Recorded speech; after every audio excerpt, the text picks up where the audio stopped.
The blood-red sun dipped behind the jagged mountains as Rose Jenkins clutched the tattered letter in her trembling hands. The last words from her father before Stillwater's most ruthless cattle baron had him murdered for a parcel of land that wasn't even worth the paper the deed was written on. Montana Territory, 1878. The town of Stillwater clung to the edge of civilization like a burr on a saddle blanket. Rose stood on the porch of what remained of her family's homestead, the charred timbers still smoldering after Harlan Wade's men had finished their work. At 22, she had lost everything in a single night: her father, their home, and any sense of security she'd ever known. She folded the letter and tucked it into the hidden pocket of her dress. The tears wouldn't come anymore. They had dried up like the creek beds in August. All that remained was a cold resolve that settled in her bones. "Miss Jenkins." Rose turned to see Sheriff Dobbs approaching on horseback. The lawman's face carried the permanent worry lines of a man who knew he was outmatched by the corruption in his town. "Sheriff," she acknowledged, her voice hollow. "I'm mighty sorry about your pa," he said, removing his hat. "He was a good man." "Good men seem to die easily in Stillwater," Rose replied. "Will you be arresting Wade for murder?"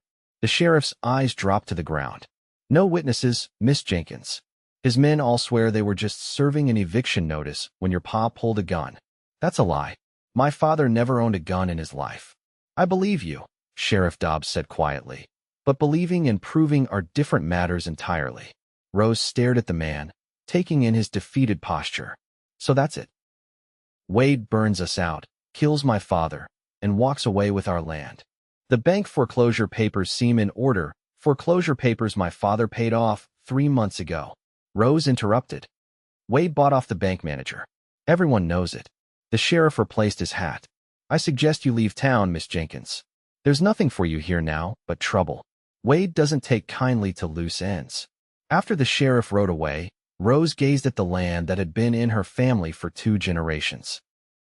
The rolling hills where she'd spent her childhood, the stream where her father had taught her to fish, the meadow where wildflowers bloomed in spring, all of it stolen with the stroke of a pen and the flash of a gun. She had $10 to her name, the clothes on her back, and nowhere to go. Her only living relative was an aunt in San Francisco she'd never met. But that would mean leaving, admitting defeat, letting her father's murderers win. As twilight deepened into night, Rose made her decision. She wouldn't run. Not yet. Harlan Wade would pay for what he'd done, one way or another. The morning dawned crisp and clear as Rose walked the dusty mile into town. Stillwater was already stirring, shopkeepers opening their doors, freight wagons rolling down the main street, cowboys stumbling bleary-eyed from the saloon after a long night. The general store's bell jingled as she entered. Old Mr. Peterson looked up from his ledger, his face falling when he recognized her. "Rose, I heard about Thomas. I'm so sorry." "Thank you, Mr. Peterson." Rose placed her meager coins on the counter. "I need supplies. Whatever this will buy." The storekeeper frowned at the coins. "Put that away, child. Your father had store credit. Take what you need." Rose shook her head. "We both know Wade's men will be checking your books. I won't put you in danger." Peterson's shoulders sagged. "At least let me give you a fair price." He began gathering items: flour, coffee, beans, ammunition for a rifle she didn't own. As Rose waited, the door opened again. The man who entered moved with the easy confidence of someone accustomed to commanding attention. Tall and broad-shouldered, he wore trail-worn clothes, a gun belt slung low on his hip, and a hat pulled down to shade eyes that surveyed the store with practiced caution. Mr. Peterson straightened immediately. "Mr. Harrington, didn't expect you back so soon." "Cattle drive finished early," the man replied, his voice deep and tinged with the barest hint of a southern drawl. "Need supplies before heading back to the ranch." Of course. Just let me finish with Miss Jenkins here." The stranger's gaze shifted to Rose, and she felt a sudden chill. Not fear, exactly, but the distinct sensation of being assessed, measured. "Jenkins?" he asked. "Any relation to Thomas Jenkins?" Rose lifted her chin. "My father. I heard what happened. Wade's work, I take it." "You seem well informed for someone just returning to town, Mr. Garrett Harrington." He removed his hat, revealing dark hair that curled slightly at the nape of his neck. "I've had dealings with Wade before. Know his methods. There was something in his tone that suggested those dealings hadn't been pleasant. Rose studied him more carefully. He wasn't a typical cowhand. There was an edge to him, a hardness around his eyes that spoke of experiences beyond pushing cattle. "Well, Mr. Harrington, now you know who I am. If you'll excuse me, I have matters to attend to." Rose gathered her purchases, nodding thanks to Mr. Peterson. As she turned to leave, Garrett Harrington's voice stopped her. "Miss Jenkins, if you're planning what I think you're planning, Wade has 20 men on his payroll, all armed, all willing to kill for him." Rose paused at the door. "What makes you think I'm planning anything?" "Because you're still here." His eyes met hers directly. "And people with nothing left to lose are the most dangerous kind. Perhaps I simply have nowhere else to go." "Everyone has somewhere else to go. You're staying for a reason." Rose pushed open the door without responding. As she stepped onto the boardwalk, she heard Harrington speak again, this time to Peterson. "Tell me everything you know about what happened at the Jenkins place." Rose spent the day at the burned-out shell of her home, salvaging what little remained and making temporary shelter in the stable, which had survived the fire. As darkness fell, she sat cleaning her father's old hunting knife, the only weapon she had, when the sound of approaching hoofbeats made her tense. She slipped the knife into her belt and moved to the stable door, peering into the gathering dusk. A lone rider approached, leading a pack horse. As he drew closer, she recognized the broad-shouldered silhouette of Garrett Harrington. He dismounted in the yard, making no attempt to conceal his presence. "Miss Jenkins." Rose stepped out, keeping her hand near the knife. "Mr. Harrington, you're trespassing. According to Wade's papers, this isn't your land anymore," he pointed out, though his tone held no malice. "But I'm not here on his behalf." "Then why are you here?" Garrett gestured to the pack horse. "Brought you some things. A proper tent, bedroll, cooking supplies." He paused. "And this?" He pulled a rifle from his saddle scabbard and held it out to her. "But first, Winchester 73. Good weapon. Accurate." Rose didn't move to take it. "Why would you arm a stranger?" "Because Wade's men will be back. Might be tomorrow, might be next week, but they'll come to make sure you've gone." He continued to hold out the rifle. "And because your father was respected, he didn't deserve what happened." Cautiously, Rose accepted the weapon, feeling its weight in her hands. "You knew my father?" "We met a few times. I sell horses. He bought a mare from me last spring." "Penny," Rose said softly, remembering the gentle dun-colored mare that had disappeared after the attack. "She was a good horse." Garrett began unloading the pack horse. "Peterson filled me in on what happened. Said your pa had paid off the bank loan, but suddenly foreclosure papers appeared with his signature on them. A forgery. My father wouldn't sell this land for all the gold in California." Rose watched as Garrett efficiently set up the tent. "Mr. Harrington, I appreciate the supplies, but why are you really helping me?" Garrett paused, then straightened to face her. "Let's just say Harlan Wade and I have unfinished business, and it would please me greatly to see him get what's coming to him." "You're using me to get to Wade?" "I'm helping someone who deserves it while potentially advancing my own interests," he corrected. "Seems fair to me." Rose considered the man before her.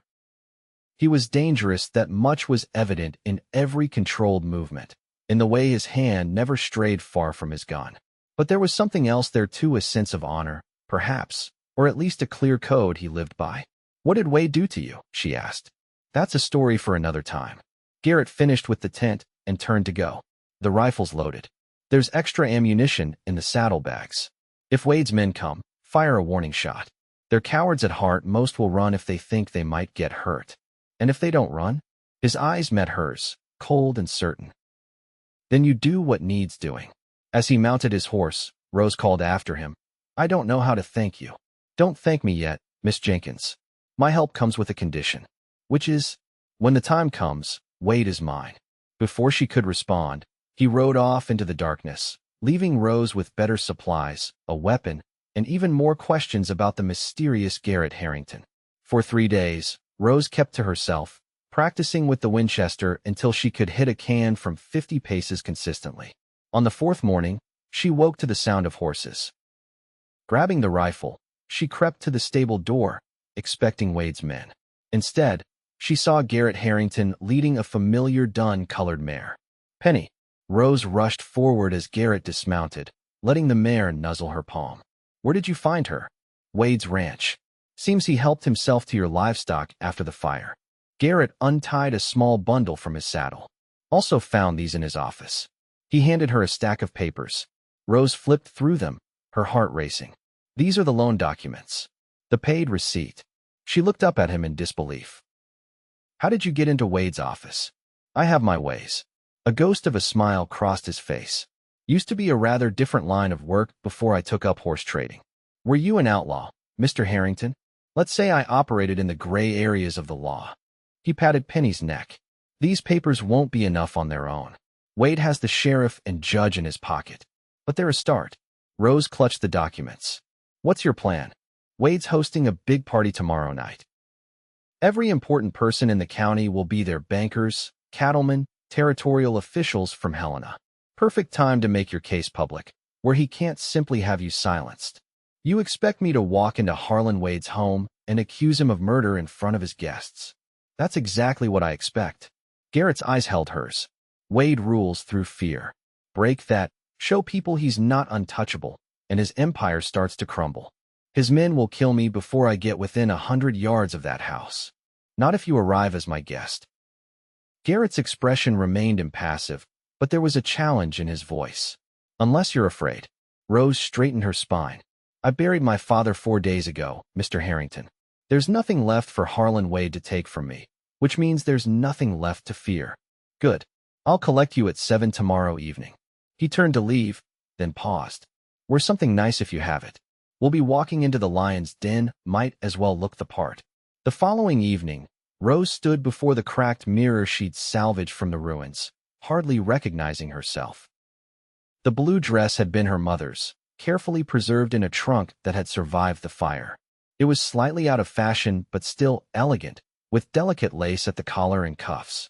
She had washed her hair in the stream and pinned it up as best she could, a few auburn curls escaping to frame her face. The effect was striking enough that she paused, wondering what her father would think of her using her appearance as a weapon in her quest for justice. Precisely at 7, Garrett arrived in a wagon rather than on horseback. He too had transformed. Gone was the trail-worn cowboy, replaced by a gentleman in a tailored dark suit and crisp white shirt.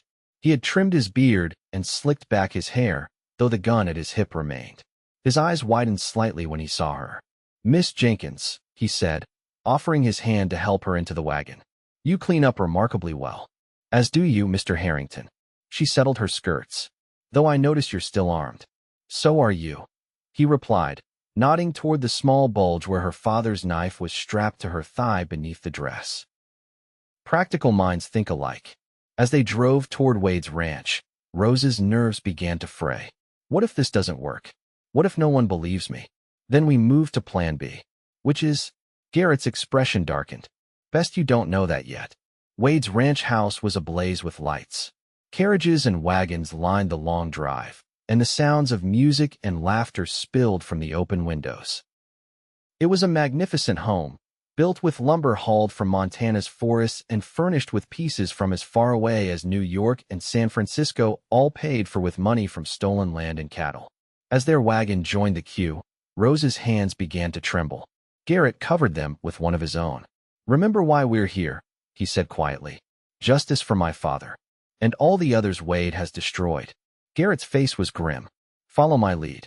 Don't act until I give the signal. When they reached the front of the house, a servant helped Rose down from the wagon as Garrett handed the reins to a stable boy. At the door, a man checked their names against a list. Garrett Harrington and Miss Rose Jenkins, Garrett announced confidently. The man frowned. I don't see a Miss Jenkins on the list, sir. An oversight, I'm sure. Miss Jenkins is Mr. Wade's newest neighbor. He'll want to welcome her personally. Garrett's tone brooked no argument, and after a moment's hesitation, the man stepped aside. The interior of the ranch house was opulent, with crystal chandeliers, expensive artwork, and polished wood everywhere. Men in fine suits and women in elaborate gowns mingled throughout the large main room, while servants circulated with trays of champagne and hors d'oeuvres. Rose felt eyes upon her as they entered, some curious, others hostile. She recognized several townspeople who quickly looked away when she met their gaze. Harrington, a portly man in an expensive but ill-fitting suit, approached them. Didn't expect to see you here. Thought you and Wade weren't on speaking terms. Business makes for strange bedfellows, Jennings, Garrett replied smoothly. Allow me to introduce Miss Rose Jenkins. The man's face paled. Jenkins? Thomas Jenkins' daughter. The very same, Rose said with a tight smile. Jennings tugged at his collar. I should find my wife. Excuse me. As he hurried away, Garrett leaned close to Rose's ear. That was Horace Jennings, Wade's banker. The man who forged those foreclosure papers on your father's land. He recognized me, Rose whispered. Good. Let him sweat. Garrett guided her deeper into the room. Wade will have heard we're here by now. Let's not make him wait. They found Harlan Wade in the center of the main room, holding court with a group of well-dressed men. He was in his 50s, with silver hair and the ruddy complexion of a man who spent more time commanding others outdoors than working himself. His eyes were cold and calculating, missing nothing. Those eyes found Rose immediately, narrowing in recognition before sliding to Garrett. A brief flash of something surprise, concern, crossed his face before he masked it with a hospitable smile. Mr. Harrington, Wade said, breaking away from his group. This is unexpected. Mr. Wade, Garrett replied with a nod. Thank you for your hospitality. May I introduce Miss Rose Jenkins? Miss Jenkins and I are acquainted, Wade said smoothly. My deepest condolences on your father's passing. A terrible accident. It wasn't an accident, Rose replied, her voice steady despite her racing heart. It was murder. Your men burned our home and shot my father in the back. A hush fell over the nearby guests. Wade's smile became strained. Grief can make us say unfortunate things, my dear. Perhaps we should continue this conversation in private. I think not, Garrett interrupted. Miss Jenkins has something that might interest your guests, Wade. Rose produced the papers from her reticule. The bank receipt showing my father paid his loan in full, dated 3 months ago. And here, she held up another document. The forged foreclosure papers with a date from just 2 weeks ago. Wade's face darkened. This is hardly the venue for such accusations, Miss Jenkins. Is there a problem here, Mr. Wade? A tall man with a territorial marshal's badge approached, his expression curious. Wade quickly composed himself. No problem at all, Marshal Grant. Miss Jenkins is understandably distraught after her recent loss. Marshal, Rose said, turning to the newcomer. I have evidence that Harlan Wade forged documents to steal my father's land, then sent men to evict us by force. When my father protested, they killed him and burned our home. The marshal studied her, then the papers she held. Serious accusations, Mississippi. Do you have witnesses? Only the men who murdered him, Rose replied bitterly. But I have these documents, and Mr. Jennings over there, she pointed to the banker trying to blend into the wallpaper, can confirm whose signature is genuine on these papers. If he's honest. Marshal Grant turned to Wade. Mr. Wade, what do you say to this? Wade's mask of civility slipped for just a moment, revealing the cold-blooded man beneath. I say this girl is disturbed, and Mr. Harrington is using her grief to settle old scores. The foreclosure was legal and proper. Then you won't mind if I examine these documents, the marshal said. And perhaps have a word with Mr. Jennings. As the marshal took the papers from Rose, Wade's right-hand man, a brutish fellow named Blackburn, appeared at his employer's side. Other ranch hands began moving closer, hands hovering near weapons. Careful, Wade, Garrett murmured, his own hand resting on his gun. A lot of witnesses here. Important people who might not appreciate seeing your true colors. Wade assessed the room, noting the many eyes upon them, the whispers already spreading. His jaw tightened. This is neither the time nor place for such matters, Marshal. I'd be happy to address Miss Jenkins' concerns tomorrow at your office. I'm in town for 2 days only, Marshal Grant replied. I think I'll look into this now, if you don't mind. Wade's eyes burned with barely contained fury, but he nodded stiffly. As you wish. Blackburn, show the marshal to my study. As the marshal followed Blackburn, Wade stepped closer to Garrett and Rose. You've made a grave mistake coming here, he hissed, all pretense gone. Both of you. The mistake was yours, Garrett replied quietly, when you took everything from people with nothing left to lose. Wade's gaze shifted between them, calculating. Harrington, I don't know what you think you're playing at, but remember I know who you really are. What you've done. And I know what you've done, Garrett answered evenly. The difference is, I've never pretended to be something I'm not. A commotion at the entrance drew their attention. Sheriff Dobbs entered, looking flustered, followed by Mr. Peterson from the general store and, surprisingly, the town doctor. "What now?" Wade muttered. Sheriff Dobbs approached them, removing his hat. "Mr. Wade, there's been developments regarding Thomas Jenkins' death." Rose felt Garrett's hand at the small of her back, steadying her. "What developments?" Wade demanded. The doctor stepped forward. "I've examined Mr. Jenkins' body more thoroughly, as requested by Marshal Grant. The bullet wound was indeed in his back, not consistent with drawing a weapon, and there were defensive wounds on his hands, suggesting he was assaulted before being shot." Mr. Peterson added, "And I've come forward about what I saw that night, Mr. Wade. I was delivering supplies late and passed by the Jenkins place. Saw your men there, saw the fire start. Thomas wasn't armed, he was on his knees when Blackburn shot him." The room had gone completely silent, every guest hanging on each word. Wade's face had turned to stone, his eyes cold as a winter river. "These are wild accusations," he said, but his voice lacked conviction. Marshal Grant returned, Blackburn conspicuously absent. "Mr. Wade, I've reviewed the documents. The signatures don't match. And your man Blackburn just made an interesting confession when confronted with Mr. Peterson's statement. Seems he was following your explicit orders regarding Thomas Jenkins." "This is absurd," Wade sputtered. "You can't possibly." "Harlan Wade," the marshal interrupted.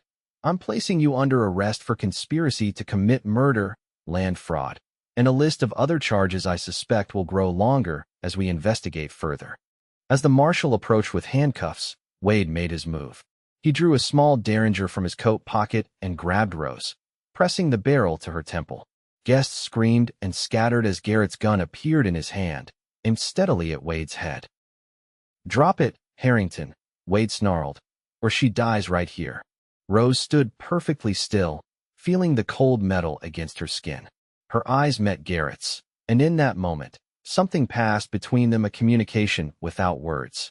"You're not leaving here, Wade," Garrett said calmly. "One way or another, this ends tonight." "I've built everything I have from nothing," Wade growled. "No one takes it from me. No one." Rose felt his grip tighten, sensed his finger tensing on the trigger. In that split second, she remembered her father's voice. "Always be braver than you feel, Rosie."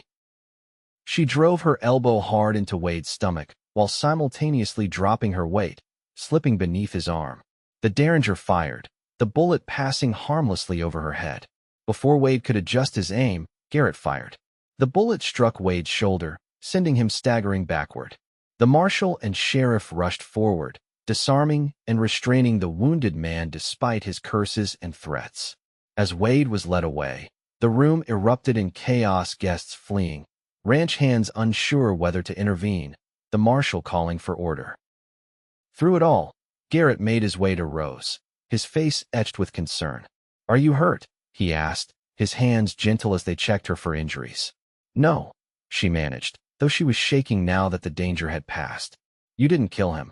"No," Garrett agreed, his eyes following Wade's departing figure. "Death would be too quick. I want him to live long enough to see everything he built crumble, to feel what it's like to lose everything."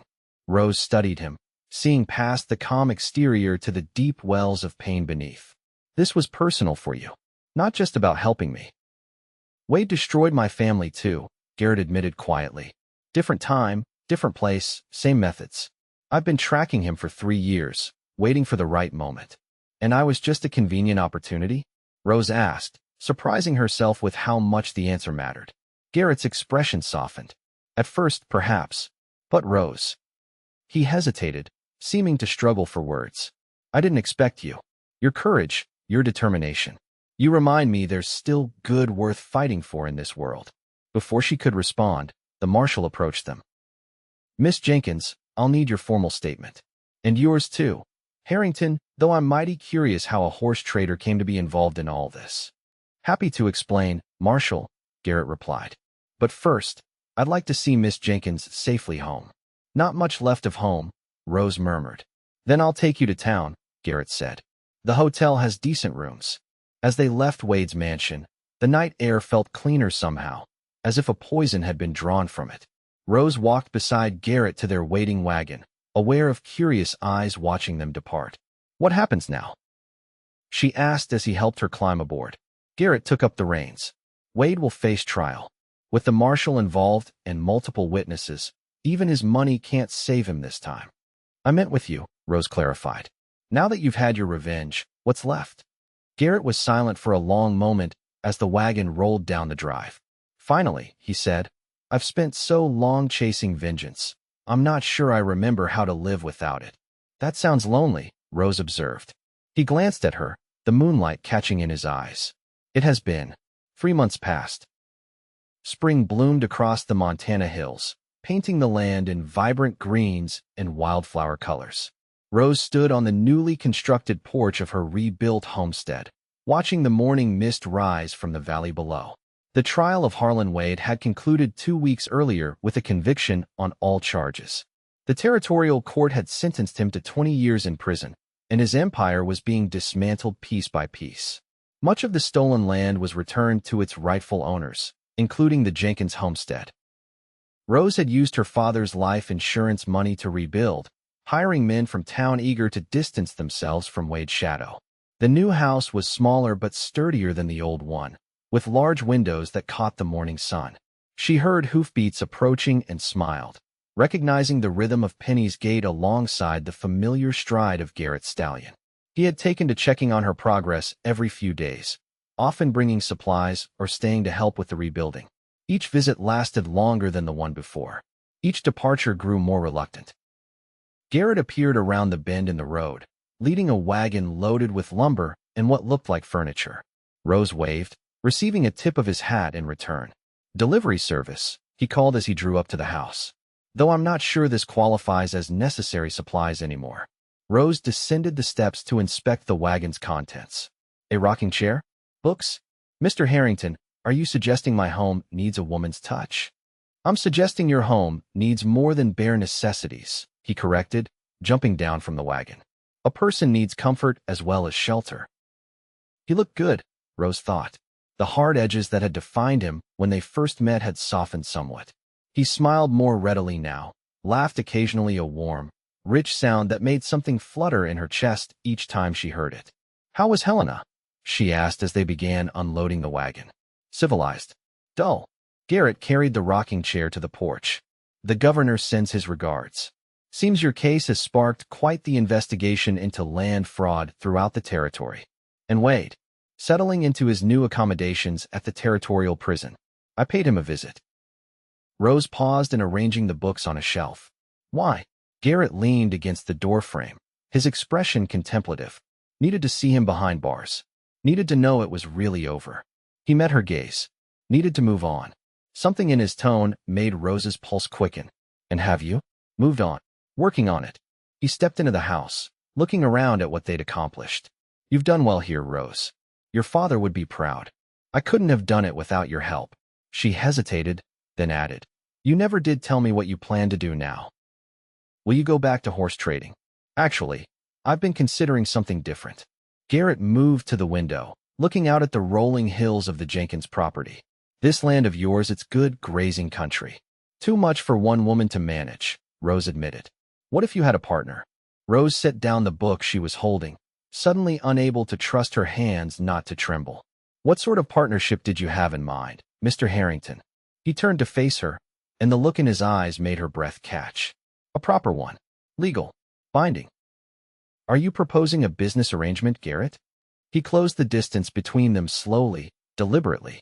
I'm proposing a life, Rose. Together. If you'll have me. Rose felt tears prick at her eyes. We've known each other only a few months. And in that time, I've seen your courage, your strength, your compassion. His voice grew softer. I've watched you rebuild from ashes. I've seen you fight for justice without losing your humanity. And somewhere along the way, I found something I thought was gone forever. What's that? She whispered. Hope. Garrett reached for her hands, enfolding them in his. I came to Stillwater seeking vengeance. I never expected to find a future. Rose looked down at their joined hands. I'm not sure I know how to be anyone's wife. I'm stubborn and headstrong and perfect, Garrett interrupted. Perfect for a man who's spent too long alone with his demons. And what if those demons return? Rose asked, searching his face. What if the man who came here for revenge isn't truly gone? Then you'll remind me there's more to life than old grudges. His thumb traced circles on her palm. You already have. Rose thought of her father, of his dream for this land, of the family he'd hoped would thrive here for generations. She thought of the loneliness of the past months, brightened only by Garrett's visits. And she thought of the way her heart leaped whenever she heard his approach. I won't be a conventional wife, she warned. I'll want a say in everything: the ranch, the cattle, how we build our life. A slow smile spread across Garrett's face. I would expect nothing less. And I want children. Eventually. A family. Our children will have your spirit, and, with luck, your looks rather than mine. Rose laughed, the sound bubbling up from a place of joy she'd almost forgotten existed. You're stubborn too, you know. Then we're well matched. His smile faded to something more serious, more tender. Rose Jenkins, will you marry me? Build a life with me? Grow old arguing with me about the proper way to run a ranch?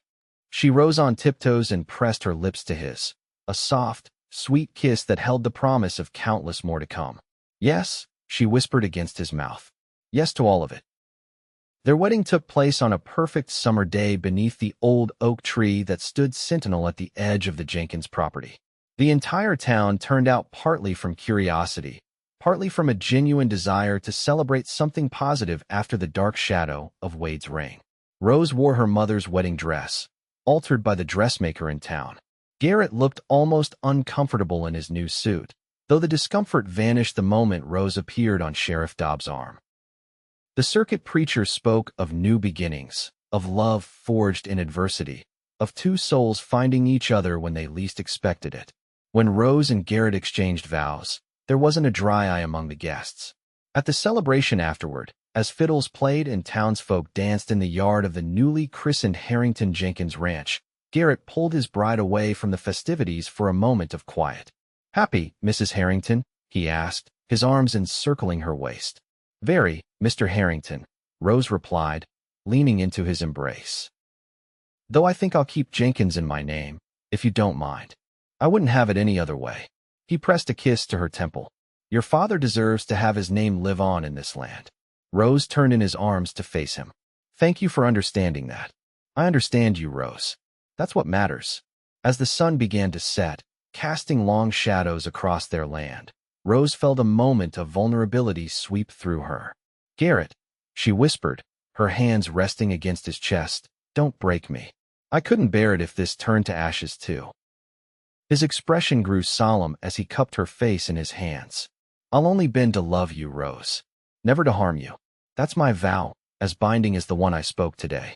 They sealed this private promise with a kiss deeper than the one they'd shared before witnesses, a kiss that spoke of nights to come, of a lifetime of learning each other, of building something neither had dared to dream possible. The years passed in the rhythm of seasons familiar to those who live by the land. The Harrington Jenkins Ranch prospered under their joint stewardship. Garrett's knowledge of horses combined with Rose's intuitive understanding of the land made them formidable ranchers. They added cattle, expanded their boundaries by purchasing adjacent properties legitimately, and earned a reputation for fair dealing throughout the territory. Their first child, a daughter they named Thomasina after Rose's father, arrived on a snowy December night less than a year after their wedding. Their son, James, followed 18 months later.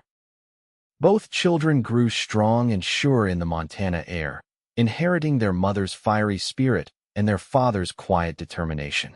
Rose and Garrett had their share of arguments, both being strong-willed people with definite opinions, but they learned the art of compromise, of bending without breaking.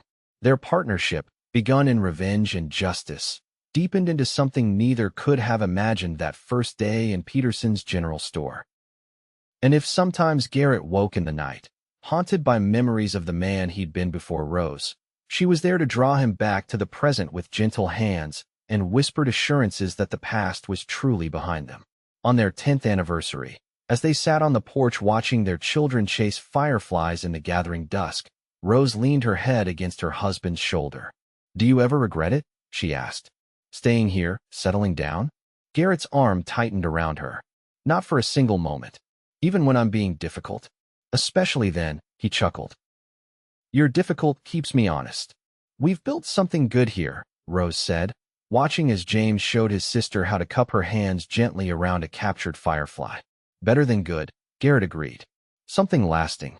And as the stars appeared one by one in the vast Montana sky, Rose thought about all the twists of fate that had brought them to this moment. Loss and vengeance transformed into love and renewal.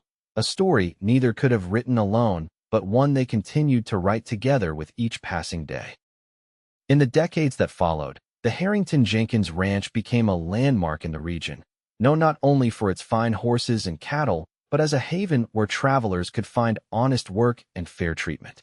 Rose and Garrett raised their children to understand the value of justice and the importance of standing up for those who couldn't stand for themselves.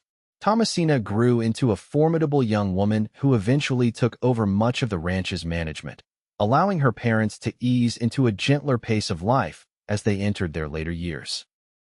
James became a lawyer, working to ensure that the kind of land fraud that had claimed his grandfather's life could never happen again. Harlan Wade died in prison, largely forgotten except as a cautionary tale of greed and cruelty punished. The town of Stillwater grew and prospered without his malign influence, becoming a community where law and fairness generally prevailed. On warm summer evenings, long after their grandchildren had gone to bed, Rose and Garrett still sat together on the porch of the home they'd built, his hand covering hers, both of them weathered by time, but still strong, still devoted. "We did all right, didn't we?" Rose would sometimes ask, looking out over the land that had known both tragedy and joy. And Garrett, his hair now silver, but his eyes still bright with love for the woman who had saved him from himself, would always answer the same way. "We did better than all right, Rose. We bent toward love, and look what bloomed."